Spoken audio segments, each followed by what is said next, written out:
نحمده ونصلي على رسوله الكريم اما بعد فاعوذ بالله من الشيطان الرجيم بسم الله الرحمن الرحيم سبحان الذي اسرى بعبده ليلا من المسجد الحرام الى المسجد الاقصى صدق اللہ العظیم۔ آج آپ سے واقعہ معراج کے متعلق بات کرنی ہے۔ جس طرح ہم حج کے لیے سفر کرتے ہیں تو ہمیں دو سفر درپیش ہوتے ہیں۔ پہلا سفر زمینی، یعنی ہم گھر سے لے کر جب ایئرپورٹ تک جاتے ہیں تو یہ ہمارا سفر زمینی ہوتا ہے، اور پھر ایئرپورٹ سے اپنی منزل مقصود تک جب جاتے ہیں تو وہ ہمارا جو سفر ہوتا ہے وہ خلائی سفر ہوتا ہے۔ بعینی حضور صلی اللہ علیہ وآلہ وسلم جب حضور کو معراج کرایا گیا تو آپ کا ایک سفر زمینی تھا اور دوسرا سفر جو تھا وہ آپ صلی اللہ علیہ وآلہ وسلم کا خلائی سفر تھا۔ قرآن مجید میں اللہ کریم نے فرمایا سبحان الذی اسری بعبدہ لیلا من المسجد الحرام الی المسجد الاقصی، یعنی مسجد حرام سے لے کر مسجد اقصی تک حضور صلی اللہ علیہ وآلہ وسلم کا یہ جو معراج کا سفر تھا یہ زمینی سفر تھا۔ حضرت جبرائیل امین آئے اور وہ براق سواری گھوڑے نما لائے، وہ اس پر حضور صلی اللہ علیہ وآلہ وسلم سوار ہو کر مسجد حرام مکہ مکرمہ سے مسجد اقصی تک تشریف لے گئے۔ یہ ایک سفر، اور دوسرا سفر حضور صلی اللہ علیہ وآلہ وسلم کا جو معراج کا سفر تھا وہ خلائی سفر تھا، وہ مسجد اقصی سے لے کر عرش تک۔ یہ دو سفر حضور کو پیش آئے۔ حضور صلی اللہ علیہ وآلہ وسلم رات کو اپنے گھر کے اندر آرام فرما رہے تھے، حضرت جبرائیل علیہ السلام آئے اور حضور صلی اللہ علیہ وآلہ وسلم کو آ کر جگایا، اور جگایا اس طرح نہیں جس طرح ہم ایک دوسرے کو جگاتے ہیں، بلکہ حضرت جبرائیل علیہ السلام نے حضور صلی اللہ علیہ وآلہ وسلم کے پاؤں مبارک کو بوسہ دیا۔ حضرت جبرائیل علیہ السلام نے عرض کی یا رسول اللہ کہ اللہ کریم آپ کو یاد کر رہے ہیں۔ حضرت حضور صلی اللہ علیہ وآلہ وسلم اپنے گھر سے مسجد حرام میں آئے، آپ نے نماز پڑھی، نماز پڑھنے کے بعد حضور کا شق صدر ہوا، فرشتوں نے حضور صلی اللہ علیہ وآلہ وسلم کے سینے مبارک کو چاک کر کے حضور صلی اللہ علیہ وآلہ وسلم کے لطائف کو زمزم کے پانی سے دھویا۔ شق صدر کے بعد حضور صلی اللہ علیہ وآلہ وسلم کا یہ معراج کا سفر جاری ہوا۔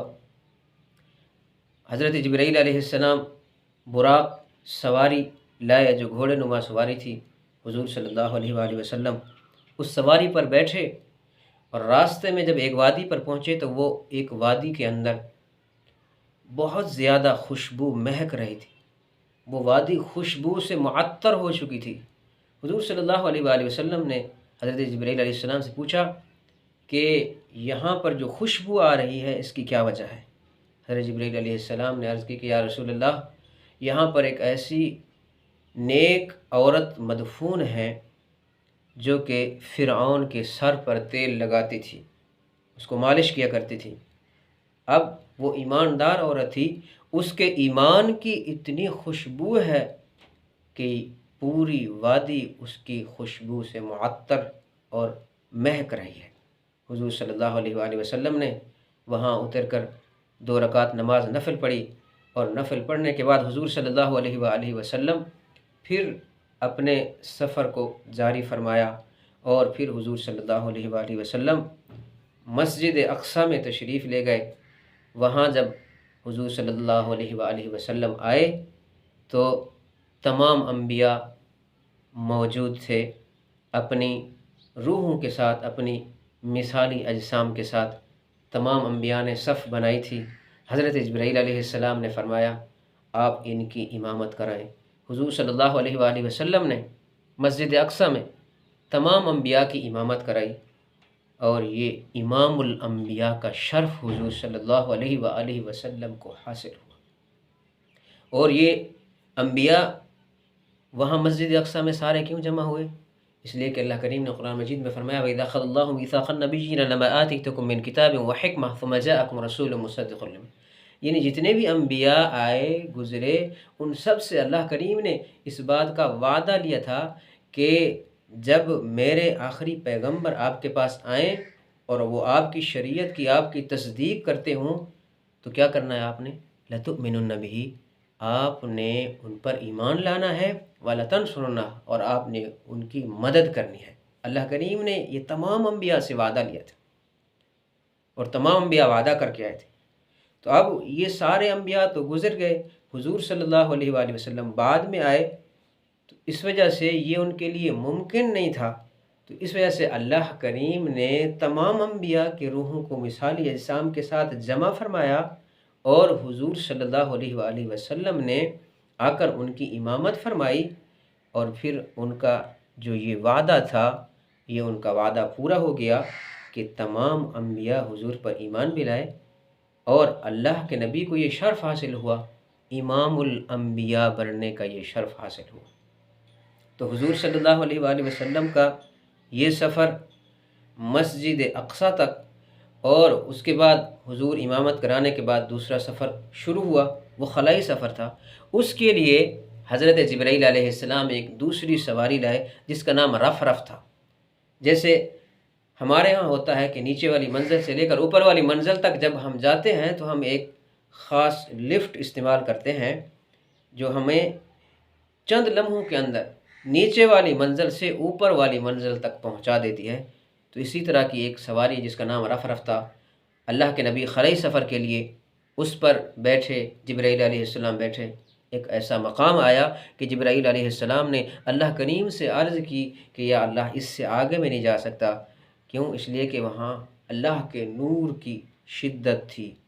اگر جبرائیل علیہ السلام نے کہا اس سے میں آگے جاتا ہوں تو میرے جو پر ہیں یہ میرے پر اللہ کے نور کی وجہ سے جل جائیں گے، اس وجہ سے وہاں رک گئے حضرت جبرائیل علیہ السلام، اور حضور صلی اللہ علیہ وآلہ وسلم نے یہ سفر جاری رکھا، عرش پر پہنچے، سدرۃ المنتہا تک پہنچے۔ قرآن کریم میں آتا ہے فَكَانَ قَابَ قَوْسَيْنِ أَوْ أَدْنَىٰ، یعنی حضور صلی اللہ علیہ وآلہ وسلم اللہ کے بہت زیادہ قریب ہو گئے۔ اور یہ واقعہ معراج کیوں پیش آیا، اس کی وجہ کیا بنی؟ اس لیے کہ حضور صلی اللہ علیہ وآلہ وسلم ابتدا میں جب حضور کو نبوت ملنے کے بعد اللہ کے نبی نے بہت زیادہ محنت کی، لوگوں کو اللہ کی طرف بلانے میں، اللہ کی تبلیغ کرنے میں، لیکن کفار جو تھے انہوں نے، مشرکین مکہ، انہوں نے حضور صلی اللہ علیہ وآلہ وسلم کی بات کو نہ مانا، اتنے ہٹ دھرم تھے۔ حضور صلی اللہ علیہ وسلم نے بہت زیادہ محنت کی لیکن انہوں نے حضور کی بات کو نہیں مانا۔ حضور کے دل میں یہ بات آئی کہ طائف جو ساتھ ہی بستی ہے، ہمارے قریب ہے، وہاں ہمارے ننیال رہتے ہیں، ہمارے رشتہ دار ہیں، وہ پہلے لوگ رشتہ داری کا بھی بہت زیادہ خیال رکھتے تھے، تو میرے وہ رشتہ دار ہیں، وہ میری بات کو مانیں گے۔ حضور صلی اللہ علیہ وسلم نے اس نیت سے یہ سفر شروع کیا کہ یہ مکہ کے قریش یہ میری بات نہیں مان رہے، تو اس وجہ سے حضور صلی اللہ علیہ وآلہ وسلم نے طائف کا سفر شروع کیا، اور پھر یہ سفر حضور صلی اللہ علیہ وسلم نے مخفی رکھا، کسی کو بتایا نہیں۔ حضرت ابوبکر جیسے صحابہ اور بہت سارے صحابہ جو حضور پر جان قربان کرنے کے لیے تیار تھے، لیکن اللہ کے نبی نے ان کو نہیں بتایا۔ اللہ کے نبی نے یہ اس سفر کو مخفی رکھا اس وجہ سے کہ اگر خدا نخواستہ طائف والے میری یہ بات نہیں مانیں گے تو پھر جب مکہ والوں کو پتہ چلے گا، وہ کہے گا کہ ان کے رشتہ دار ان کی بات نہیں مانتے تو ہم کیسے ان کی بات مانیں۔ اس وجہ سے اللہ کے نبی نے اس سفر کو مخفی رکھا۔ حضور صلی اللہ علیہ وآلہ وسلم اکیلے اس سفر کے لیے روانہ ہوئے۔ طائف، مکہ سے لے کر طائف تک 80 کلومیٹر کا سفر ہے۔ حضور صلی اللہ علیہ وآلہ وسلم گرمی کی شدت میں یہ سفر شروع کیا، راستہ بہت دشوار تھا، گرمی کی شدت بہت زیادہ تھی۔ حضور صلی اللہ علیہ وآلہ وسلم اکیلے تھے اور طائف پہنچے، وہاں کے 3 سردار تھے۔ حضور صلی اللہ علیہ وسلم نے پہلے ایک سردار کو اللہ کا پیغام پہنچایا، اس نے انکار کر دیا۔ دوسرے کو اللہ کا پیغام پہنچایا، اس نے انکار کر دیا۔ پھر تیسرے کے بعد یعنی اس کے پاس گئے، تیسرے سردار کے پاس، اس نے بھی انکار کیا، اور صرف انکار نہیں کیا بلکہ یہ کہا کہ اب یہاں سے چلے جائیں۔ گویا کہ حضور صلی اللہ علیہ وآلہ وسلم کو وہاں رہنے بھی نہیں دیا اور کہا کہ یہاں سے چلے جاؤ۔ اور پھر یہ کہ اس نے طائف کے بچوں کو یہ کہا کہ یہ جو ہمارے بتوں کو برا بھلا کہنے والا ہے، یہ مجنون ہے، یہ دیوانہ ہے، بچوں کو پیچھے لگا دیا۔ حضور صلی اللہ علیہ وآلہ وسلم کو ان لڑکوں نے، ان بچوں نے پتھر مارے، حضور صلی اللہ علیہ وسلم کے نعلین مبارک خون سے بھر گئے۔ حضور صلی اللہ علیہ وآلہ وسلم اس طائف شہر سے، اس بستی سے باہر آ کر بیٹھے۔ حضور صلی اللہ علیہ وآلہ وسلم بہت زیادہ مغموم تھے، پریشان تھے، اس وجہ سے کہ اکیلے سفر کیا، پیدل سفر کیا، 80 کلومیٹر کا سخت دشوار راستہ، گرمی کی شدت، اور پھر حضور صلی اللہ علیہ وسلم ایک امید لے کر گئے، اور پھر ان لوگوں نے حضور کی بات نہیں سنی، اور پھر انہوں نے حضور صلی اللہ علیہ وسلم کو گویا کہ نکال دیا اور پتھر مارے۔ اور پھر یہ کہ عرب تو مہمان نوازی میں مشہور تھے، لیکن انہوں نے حضور صلی اللہ علیہ وسلم سے پانی تک نہیں پوچھا، کھانے تک نہیں پوچھا۔ حضور صلی اللہ علیہ وآلہ وسلم بڑے مغموم تھے، بڑے پریشان تھے۔ وہاں پر ایک ساتھ ہی قریب باغ تھا، وہاں کا ایک آدمی تھا جو باغ کا رکھوالا تھا۔ وہ حضور صلی اللہ علیہ وآلہ وسلم نے جب اس آدمی کو دیکھا اور پھر اس آدمی کی نظر حضور صلی اللہ علیہ وسلم پر پڑی تو وہ کہنے لگا مہمان آیا ہوا، ان سے کچھ پوچھ لیتے، اس لیے کہ مہمان نواز تھے، عرب جو تھے مہمان نواز تھے۔ تو وہ حضور صلی اللہ علیہ وآلہ وسلم کے پاس انگور لے آیا اور پانی لے آیا۔ حضور صلی اللہ علیہ وسلم نے وہ انگور کھائے اور وہ پانی پیا۔ اس کے بعد حضور صلی اللہ علیہ وآلہ وسلم کی طبیعت اور کچھ تھکاوٹ دور ہوئی۔ اس کے بعد اس آدمی نے حضور صلی اللہ علیہ وآلہ وسلم کے پاس تھوڑا سا وہ آدمی بیٹھا، اللہ کے نبی نے ان سے پوچھا، تعارف کرایا، تو اس آدمی نے کہا کہ میں نینوا کا رہنے والا ہوں، میرا نام اداس ہے۔ اور اللہ کے نبی نے فرمایا کہ اچھا آپ یونس علیہ السلام کے شہر کے رہنے والے ہیں۔ وہ آدمی حیران ہو کر رہ گیا کہ یونس علیہ السلام تو وہاں کے ہیں، یہاں کے لوگ ان کو نہیں جانتے، یہ حضور صلی اللہ علیہ وسلم، اے اللہ کے نبی آپ ان کو کیسے جانتے ہیں؟ تو اللہ کے نبی نے فرمایا وہ یونس علیہ السلام میرے بھائی ہیں، وہ نبی تھے، میں بھی نبی ہوں۔ جب انہوں نے یہ بات سنی تو ان کے دل میں ایمان کا نور آ گیا۔ پھر حضور صلی اللہ علیہ وآلہ وسلم بیٹھے ہوئے تھے، مغموم تھے، پریشان تھے۔ فرشتے حضور صلی اللہ علیہ وآلہ وسلم کے پاس تشریف لائے اور اللہ کے نبی کو فرمایا کہ عرض کی کہ اگر آپ چاہتے ہیں یہ طائف کی جتنی بستی ہے، یہ جو وادی ہے دو پہاڑوں کے درمیان، اگر آپ ہمیں حکم دیں تو ہم ان دو پہاڑوں کو اور درمیان میں جو بستی ہے ہم ان دو پہاڑوں کو آپس میں ملا دیں اور اس پوری کی پوری بستی کو ختم کر دیں۔